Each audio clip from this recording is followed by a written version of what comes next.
घटनाएं 65 में भी हुई, 71 में भी हुई, फिर हम्म। भी जो जमीन अपनी है उसी जमीन का कब्जा अपन ने कर लिया था। 71 में भी कर लिया था, 65 में भी कर लिया था, और दूसरे मतलब जिसे वीटो पावर दी गए उनके कहने से अपन ने वापस छोड़ दी थी। तो मैं तो कहता हूँ कि जो यहाँ आके आतंकवादी बैठे हैं, अपना घर पहले साफ करना पड़ेगा। अर्थात जो यहाँ रह रहे हैं आतंकवादी, यहीं भारत में ही पड़ रहे हैं, उनको जल्दी से बाहर निकाला जाए, तभी ही ये शांति होगी, वरना शांति नहीं होगी। अब आगे अपन जैसे भारत की क्या उम्मीद। मित्रों नमस्कार। नमस्कार। आज मैं मालम सिंह सिड वर्तमान में हूं और हमारे साथ रिटायर्ड शिक्षित साहब, आप पूरा नाम और परिचय बताइए। लक्ष्मण सिंह जी चौहान। तो आज हम कान सिंह की शिट।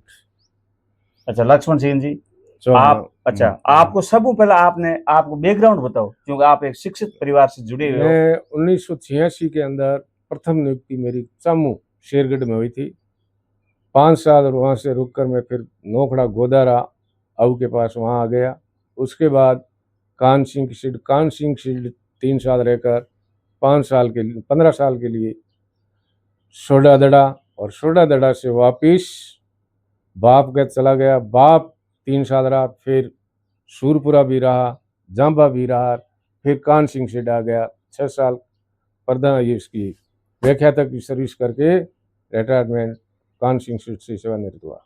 अच्छा, आप शिक्षा परिवार से जुड़े हुए हो और शिक्षा परिवार से रिटायर आए और फिर आपने बच्चों को पढ़ाने में और एक बहुत ही एक शिक्षक अहम भूमिका निभाई।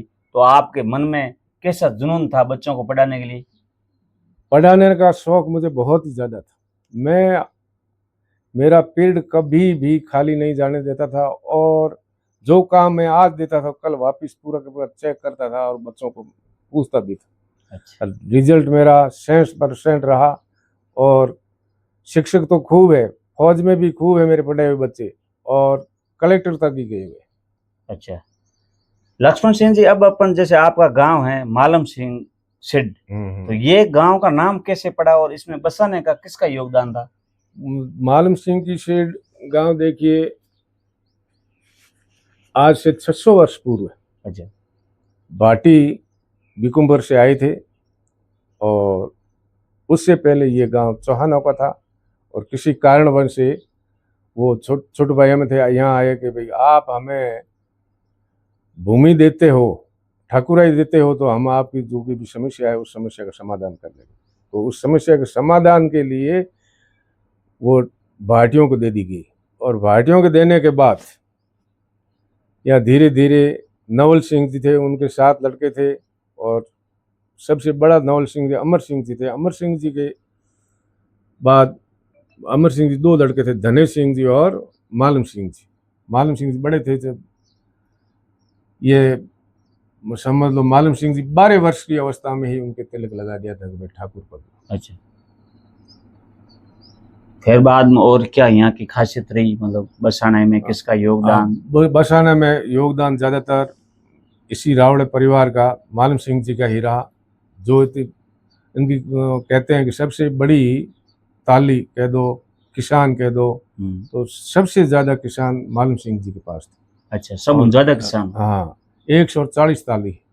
उन टाइम इनकम रो साधन किसान ही था, और किसानों ने आराम से ठाकुर साहब को यहाँ आदर किया और खूब अनाज डालते थे, और इसी वजह से हमारे यहाँ जो किसान कौम है, विष्णुई लोग हैं, वो विष्णुओं की जनसंख्या ज़्यादा है, ठाकुर की मेहरबानी से।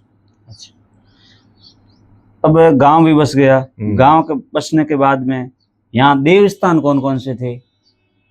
इसमें पद्म सिंह जी का था, भूमि जी का था, जो राजा मतलब ठाकुर मान सिंह जी ने ये मंडोर बसाया था। तो कहते हैं कि कोई कटक कह दो, युद्ध कर दो, कुछ भी कह दो, उसमें वो गायों की बार में जूझे थे। सिर कट गया था और धड़ पड़ा था धोक धोरे के पास, इसीलिए उनको मनाते हैं भूमि जी। बरसात के दिनों में आज भी हम जाके अमल चढ़ा के कामना करते हैं कि भाई बरसात हमारे पूरे इलाके में हो। तो ज्यों ही हम वहाँ उनको प्रसादी चढ़ाते हैं, और वर्षा। अच्छा, मतलब लड़ाई हुई उस टाइम, जैसे कह जाते हैं कि कई मतलब चलती थी, हाँ, धड़ चलती थी। तो कितने दिन ये धड़ घूमी थी? नहीं, दिन तो ज्यादा नहीं घूमी थी। अच्छा। मतलब जैसे धड़ तो पड़ गया था यहाँ पीछे मंडोर के पास, और शीश पड़ा था धोक धोरे के पास। अच्छा। दिन भर का समय था, लड़ते लड़ते लड़ते फिर वहाँ किसी के कहने से मतलब धड़ कहते हैं कि भाई गोली का छांटा सामने वालों ने किसी के इशारे से डाल दिया था, इसलिए धड़ पड़ा, न वरना पड़ता ना पड़ता उसका भी पता नहीं। अच्छा, वहाँ अभी स्थान बना हुआ? हाँ, छोटा सा एक स्थान है, एक टूले के पास बना हुआ है। चलो लक्ष्मण जी, आपने ये बात बताई, और अब जैसे गांव बसे है, उस टाइम बसने के साथ पानी का योगदान होता है, सबसे अहम जरूरी वाटर, पानी। तो पानी की यहाँ क्या सुविधा थी? पानी की सुविधा तालाब थी। अच्छा। कहते हैं कि ये तालाब पली वालों के, सब जितने भी इस एरिया में शिड्डों की कांकड़ के अंदर जितने भी तालाब है वो पली वालों के खुदा है। और उसके बाद तालाब का पानी तो खत्म, वर्षा नहीं होती थी तो पानी नहीं आता था। तो फिर यहाँ के लोगों ने कान सिंह की सिड के पास झरने का पानी आता था, वहाँ अपने 100 साधन से 5 घर मिलके, 6 घर मिलके, 10 घर मिलके, कुएं छोटे 20 पुरुष के, अर्थात मतलब 200-300 फुट माथे झरने पानी मिले, वहाँ कुएं बने हुए, वहाँ कुओं से बेलों के ऊपर, ऊँटों के ऊपर लादे जिसे बोलते थे, वो लादों में पानी लाके पीते थे, बाकी कोई साधन नहीं था। और कहते हैं ये, और हमारे इस तालाब में सेजे का पानी आता है गर्मियों के दिनों में। उस समय तालाब के अंदर भी छोटी छोटी कुइयां बनाई हुई। अच्छा। उस कुइयों से पानी रात रात में एक घर का काम पूरा निबट जाए, पशु भी पी जाए, इतना पानी आज भी आता है और पहले भी आता है। अच्छा। अब अपन बात कर, जैसे हर गांव में पशु पक्षी मवेशी पक्षी होते हैं, तो उसके लिए गौचरा या ओरण की जरूरत होती है हर गांव में।